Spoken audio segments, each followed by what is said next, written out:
নমস্কার। বিগত এপিসোডে আমি আলোচনা করেছি পঞ্চ মহাপুরুষ যোগ নিয়ে।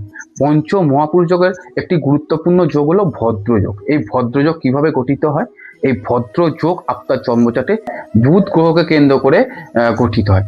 বুধ যদি কন্যা রাশিতে অবস্থান করে বা মিথুন রাশিতে অবস্থান করে, এবং এই কন্যা এবং মিথুন যদি আপনার লগ্ন সাপেক্ষে কেন্দ্রস্থান বা কোন স্থান হয় এবং বুধ অবস্থান করে, তাহলে কিন্তু আপনার ভদ্রযোগ আসতে হতে পারে।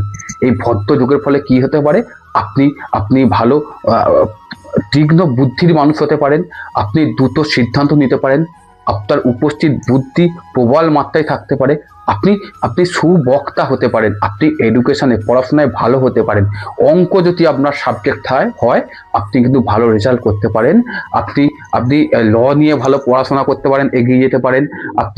আপনি যে কোনো কনসালটেন্সি পেশার সঙ্গে যুক্ত হতে পারেন। আপনি মার্কেটিং এর লাইনে ভালো রেজাল্ট করতে পারেন, ভালো কাজবাজ পেতে পারেন। আপনি ভালো উকিল হতে পারেন। আপনি কিন্তু ভালো লেখক হতে পারেন।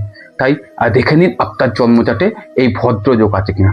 যদি থাকে আপনি নিশ্চিত থাকুন, এবং যদি আপনার দশা শুভ হয়, যদি আপনার বুধের দশা চলে, যদি আপনার বুধের বন্ধু ঘরের দশা চলে, আপনি নিশ্চিত থাকুন আপনার জীবনে কিন্তু বুধ সাফল্য এনে দেবে। এই ভদ্রযোগ কিন্তু আপনার জীবনকে পরিবর্তন করে দিতে পারে। তাই সকলে ভালো থাকুন, সুস্থ থাকুন। নমস্কার।